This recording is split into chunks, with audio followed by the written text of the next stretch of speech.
Hello and welcome to Belfast Iconoclast. In this podcast episode, I speak to trade union leaders outside Concentrix in Belfast city centre at a rally in support of workers.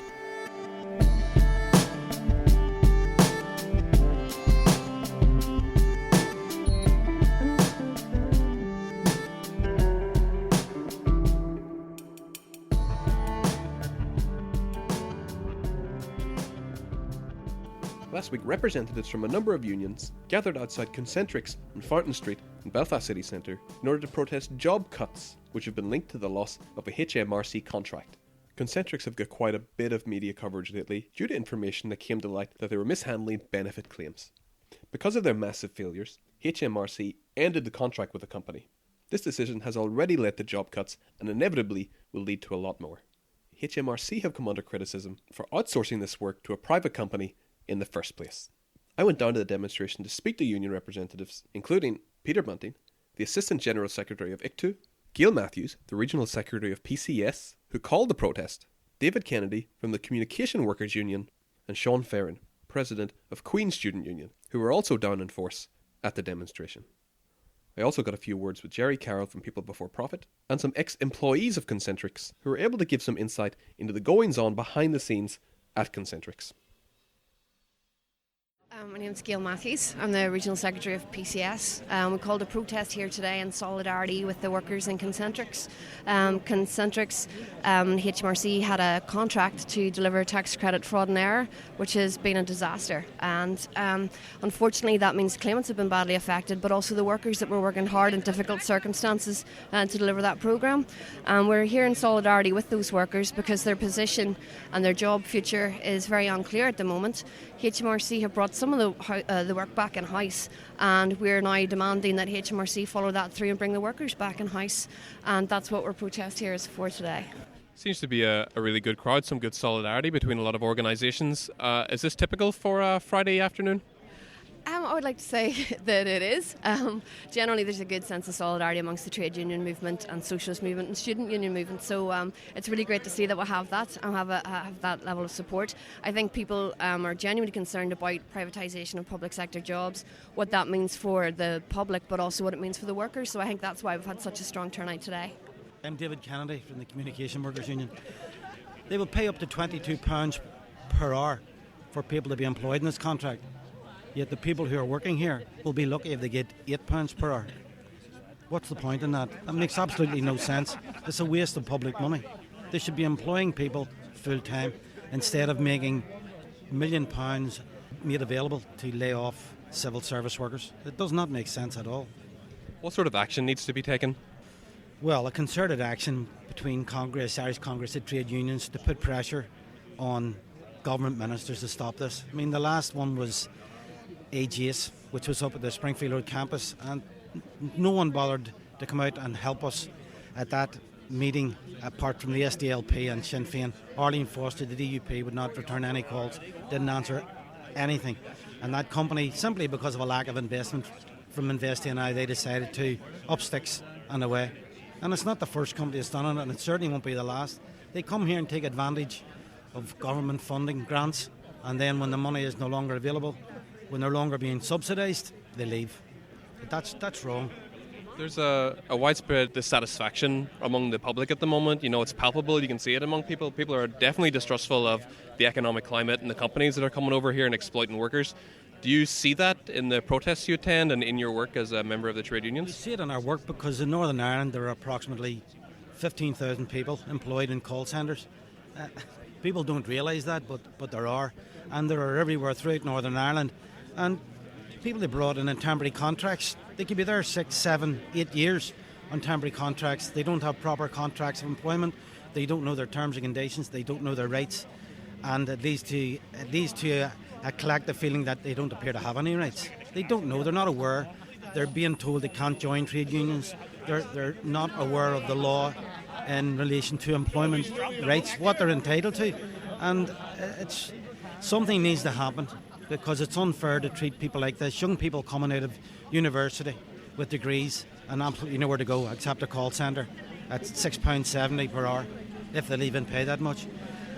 The government needs to take a stand and make jobs available for young people. What's the point in paying someone money to sit at home or be on the dole, job seekers allowance. There is work to be done. Pay people a decent wage and stop giving it to companies which will run away whenever the money runs out and take the profits with them. If somebody listening believes that they are being treated unfairly, what would you suggest they do? Join a trade union. People go on about trade unions, the strength of trade unions and the abuse of power. It's not about power. We're there to make sure that people are treated properly at work. The union is there to ensure that employment law is carried out. People are treated with a bit of integrity, honesty and respect in the place that they work. And that's all we do. We're there to make sure that people are treated properly. There's nothing more than that. Join a union and ensure that you get proper wage, proper terms and conditions, proper leave, parental leave, maternal leave, etc. All the things that you should be entitled to from a decent employer. We're also protesting of how public money is being given to private companies who then treat their employees like absolute dirt. It's something you would envisage would be more appropriate to what I would term the Keynesian times. It is shocking what's going on inside that building. But the most important thing as well is that we can't get into a situation where there also seems to be these people handling what you'll call the benefits and credit system. And in the credit system as well, there seems to be a type like, if the old Western movies, where you got a bounty if you caught a guy who was wanted by somebody or other. Well, these people seem to be on a bounty as well, that if they get people off welfare benefits or out of the tax credit system, then they seem to get a bounty for that as well. We are living in the 21st century, and it's disgraceful what's going on in this building. And I've seen enough in my lifetime around the trade union movement where sometimes I get shocked. On this particular issue, I am deeply shocked. And also, of course, we have not only the use of ordinary public money, and I'm trying to get to the bottom of where did Invest Northern Ireland's money go to this particular company who in 2014 they got £3-something billion. But again, that's more public money, if you're in Irish money, going to these people who treat our fellow citizens, or it could be our family members for that matter, like dirt. It's pretty grim coming up to Christmas. It's pretty grim when we take into consideration the whole Northern Ireland economy. And it's pretty grim as well when we're also, I suppose, deeply concerned and worried about how Brexit will eventually impact here in Northern Ireland as well. These people are all unionised. Some of them are unionised. The PCS, which is the major trade union which deals with the HMRC in the United Kingdom, is involved in this dispute as well. And so, there's a message in that as well. I mean, there were good jobs. These were good jobs at one stage in the civil service, and now they're gone. And again, that's the futility and the stupidity of privatisation. I'd like to see the contract being renewed. I would like to see the jobs which are here being brought into the public sector, because somebody else at some stage is going to have to take over the work that the 150 people here were doing, and that will generally fall on more oppressed civil servants who, because of the austerity over the last few years, have suffered enough. Well, I used to work in Concentrix, and I think it's really an epitome of the absolute failure of the Northern Ireland's Assembly's economic strategy. So you have a US multinational company that gets public funding in order to pay their workers crap wages, and those workers' job is to do work that was done previously in the public sector, which is about harassing the poor and the vulnerable in our society. There's lots of stories, it's been in the press over the last few weeks, about people not being able to deal with suicidal customers, of staff being overstretched, being given targets over how much they need to be responsible for cutting.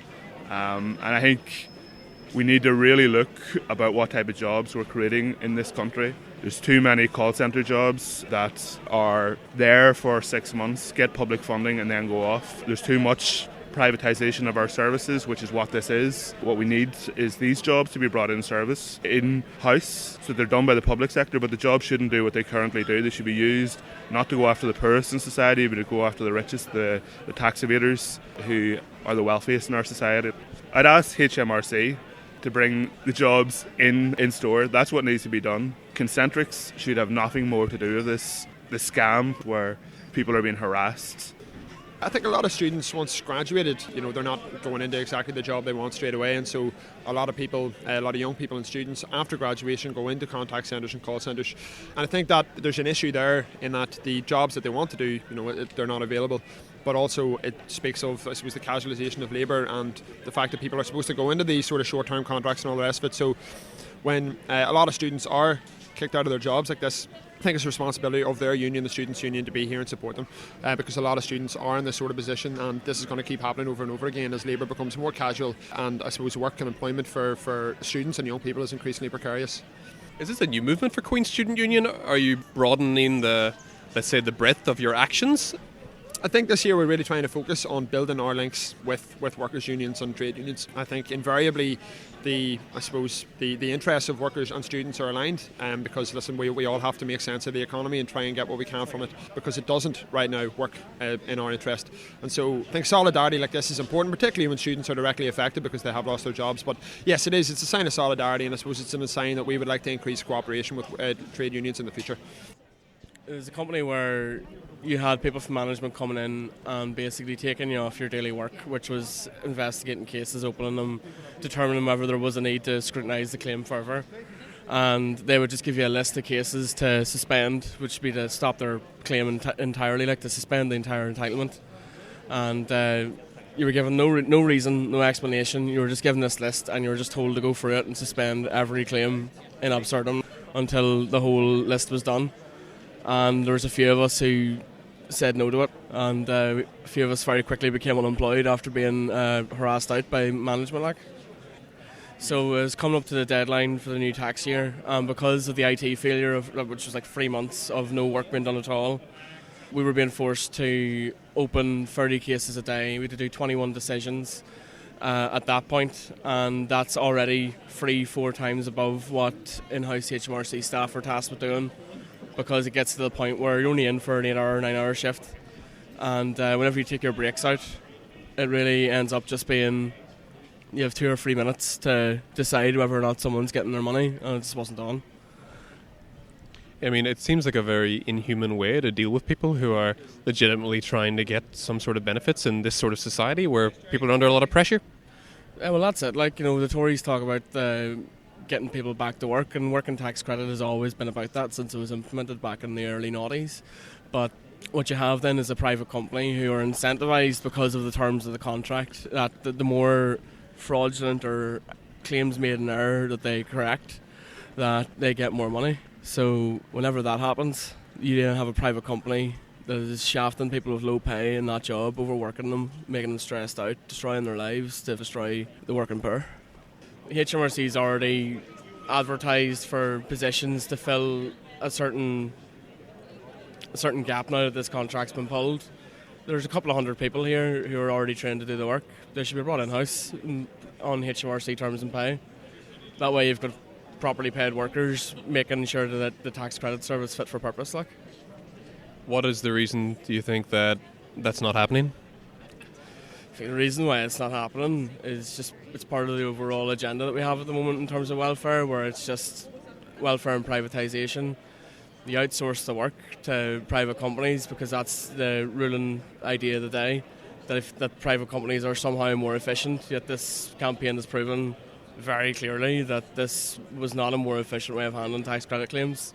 It would have been more efficient to hire everyone who joined back in August of 2013, 2014. It would have been far more efficient to have just hired them in-house and given them the work that way. You wouldn't have had the massive backlog there was now. You wouldn't have had the traumatic cases in the news. And you also wouldn't have had the stress that has been affecting workers who are in that place now. And no doubt the workers from HMRC have been redeployed to deal with the absolute debacle that's been left in its wake.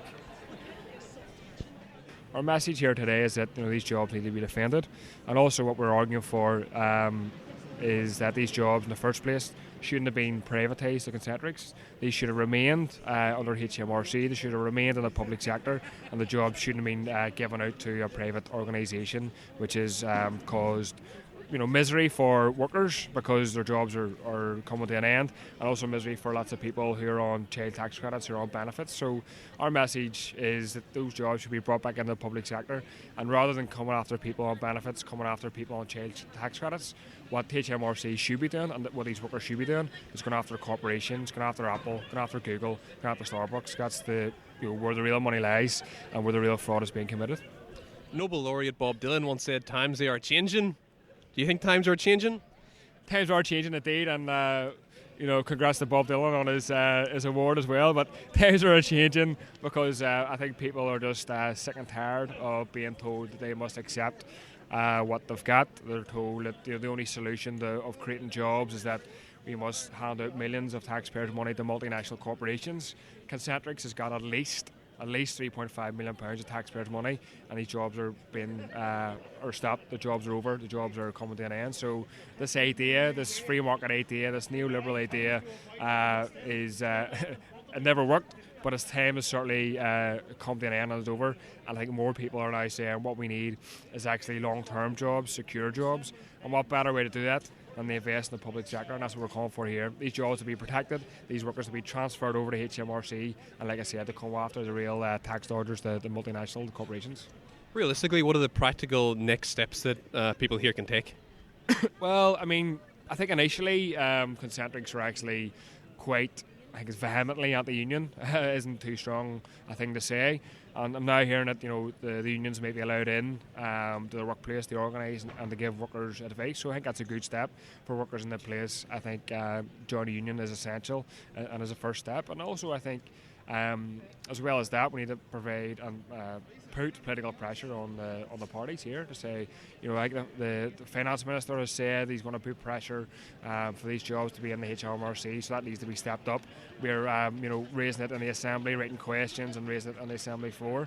So I think it needs to be political pressure put on to say these jobs need to be protected. There's too many jobs going, too many people losing their jobs in this period, and these jobs need to be defended, really. Speaking of the parties, there seem to be a few representatives about, apart from yourself. I think it's an issue that everybody should be behind. It's an issue of workers' rights. It's an issue of privatisation, and this is an issue which affects workers across the board, whether you're living in Shankill Falls, East, West Belfast, North, South, wherever. So it's up to other parties to kind of say their position, but we're here because we offer full support to the workers, full support to the trade unions, and I think we need combative trade unions which are going to actually fight for workers, and hopefully out of this that is what they'll have. That's it for this week's podcast. If you have any questions about anything you've heard in the podcast, drop us an email at belfasticonoclast@gmail.com or send a message on our Facebook page, facebook.com/BelfastIconoclast. Of course, you can also tweet us at BeFastIconoclast. Thanks very much for listening.